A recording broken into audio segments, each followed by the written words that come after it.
Hey, what is up everyone? Discussion Verse here, and today we're diving into something that chills to the bone, the minimalist horror genre. Now, if you have ever watched a movie like The Blair Witch Project, It Follows, Skinamarink, you know that the scariest part isn't always the monster, the ghost, or the witch. It's the fact that we have no idea what the hell is going on, or why these things are even happening. The beauty and the terror of these films is in what's left unexplained. So why is it that these films leave us hanging with no answers, and how does that make them even scarier? Let's talk about it. Though first, I can't thank you guys enough for all the support that you have been giving me. Since coming back to YouTube, each video has garnered over 1,000 views, and the channel does continue to gain subscribers. So once again, I can't thank you guys enough. Be sure to smash that like button, comment, and subscribe.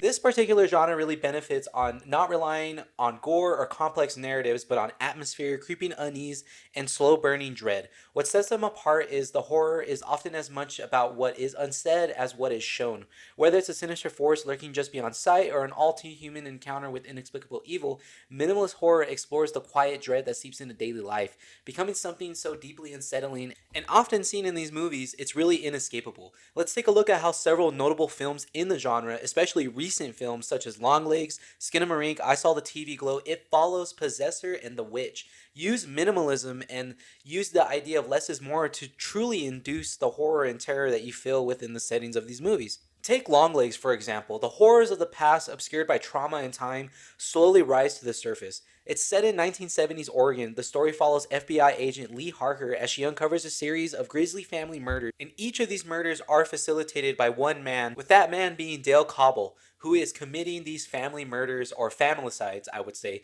leaving behind coded letters signed by Longlegs. As Lee investigates, these seemingly disconnected events unfold into a sinister occult pattern, with Lee herself at the center. Being that she does have these supernatural abilities to seek out where the evil is, that is pretty interesting on its own, and also the lack of explanation for that. Because when we're thrown into this movie, we just kind of go into this world in the setting where the FBI are relying on Lee's supposed ability without any sort of real scientific explanation or confirmation that she is able to do this. Now add this extra element with what we're getting with Longlegs, and that really allows us to have nothing. And I think that's really fun because that lets our mind go wild and try to piece this puzzle together for Longlegs, so to speak. Now, along with this, we also get the creeping realization that Lee's childhood and the supernatural occurrences she experienced were not just mere fantasies or coincidences. The constant presence of Longlegs, or the pale-faced man, is a shadow that lurks just beyond her memories,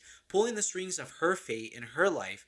Not only that, Nicolas Cage's Dale Cobble is a truly terrifying serial killer. Just the idea alone that a serial killer could have some sort of supernatural presence and power to manipulate fate and also manipulate other events to allow Longlegs to complete the family murders. Now, within the movie, there's an apparent presence of satanic imagery and the devil himself. So that is playing a factor into what Dale Cobble is able to do as Longlegs. But again, there's no real true explanation. A lot of this is stuff that we would have to infer, and a lot of it is puzzle pieces that we're putting together. But that ultimately makes for a much more suspenseful movie that does last with you. Take Skinamarink, for example. That takes us into the claustrophobic, unsettling world of a child's imagination and child's fears, which are our fears too, because I'm sure you remember as a kid being scared of the dark, being scared to be alone in the house or see the TV on and just static playing. So this movie taps into those fears in a real primal way. The two young children in this movie are Kevin and Kaylee, and that's what the film focuses on as they wake up in the middle of the night to find their home mysteriously altered. Windows and doors have disappeared, their father is gone, and an unseen voice beckons them into the darkness. The minimalist horror here comes from the total absence of the conventional plot, as well as having no explanation for the sinister force that the children do face and that terrorizes them throughout the movies. And it's really unsettling to see some of the imagery that they were able to accomplish. The sound design alone really sells it and brings you into this world and makes you just feel that sense of dread. Just a very great example of this new wave of minimalist horror. And then that takes us into films like I Saw the TV Glow, which is an eerie journey into the blurring of reality and fiction. The film follows two teenagers, Owen and Maddie, who become obsessed with the mysterious TV show, The Pink Opaque. This show about two young women possessing psychic powers, fighting a supervillain, seems like a normal piece of 90s teen programming, until the characters start to realize they might not have just been watching the show, but living inside it. The minimalist horror here is driven by the sense of lost time and the quiet madness of realizing that nothing is as it seems. The film's spare, nostalgic atmosphere heightens the terror as Maddie reveals that she's trapped in the midnight realm, further blurring the lines between the real world and the fictional ones they once watched.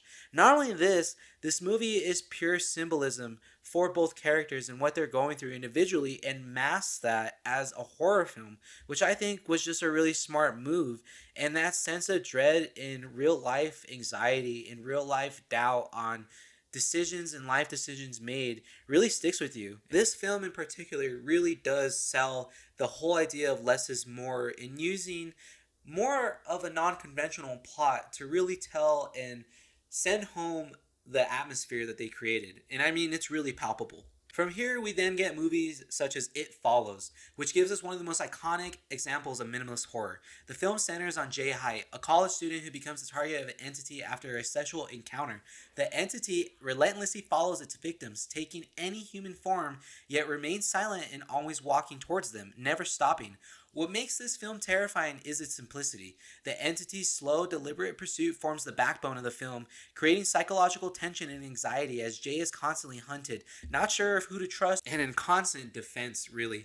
The movie just really uses that concept and pushes it all the way home, while also making it very, very terrifying. The sparse use of music and very clever sound design really does help heighten the concept that this movie was going for, and leaving no information onto the monster or the entity's identity into what it is exactly and why it's there and a threat is all the more terrifying. That sense of helplessness and facing something truly unknown in origin definitely was palpable and felt through this movie and all the other examples that I put.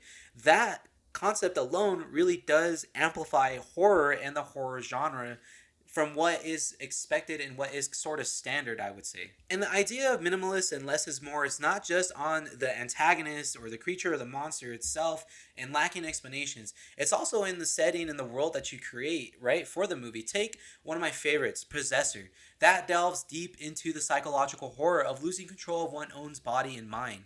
It follows Tasia Voss is an assassin who enters people's bodies to carry out hits. However, her ability to separate herself from her host begins to erode and the lines between herself and her victims start to blur.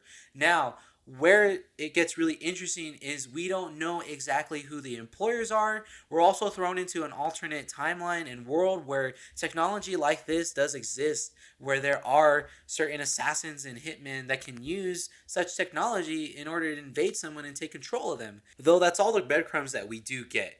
And that alone just kind of makes my mind, and I'm sure your mind, wonder and go through all the possible scenarios that could exist for the world that they created. But we're only getting a small snippet with each of these films mentioned, and that is purposeful. That is done to get you engaged and to get you thinking about the movie long after the credits roll. And of course, one of the films that does deserve a mention here is The Witch, made by Robert Eggers, set in 1630s New England, which follows a Puritan family banished from their settlement to survive near a dark forest. Now, the setting, the set design, the characters themselves, and their approach in using proper dialect from the 1630s really helps sell the atmosphere and the foreboding dread that we all get from this movie. Now, there are no jump scares, just a quiet building paranoia as the family unravels.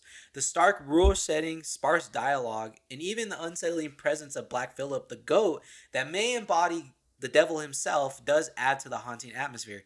Every moment feels like a subtle step towards madness and fear, and just seeing the family break apart piece by piece is pretty unsettling to see. Now, there's plenty of other movies that I'm sure that I could have mentioned that would have boosted and added to this whole minimalist horror genre that I'm talking about in this video, but these movies here are the more iconic ones to me that really stood out and that really helped add to this genre that we're seeing kind of come back, so to speak.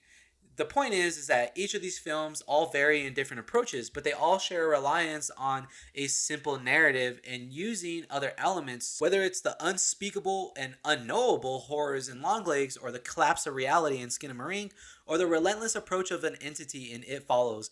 Minimalist horror often leaves us with more questions than answers, amplifying the terror and making us sit there and think long after the credits roll. Silence, subtlety, and the absence of information don't just enhance the fear, they are the fear. This unconventional approach to the horror genre is really pushing the envelope for the horror genre itself and using new and creative ways to really instill that fear. Now that does wrap up this video. If you enjoyed this deep dive into minimalist horror, make sure to hit that like button and subscribe to the channel if you haven't already. Now my final question for you guys is, what's the most unsettling minimalist or less is more horror film you've ever seen?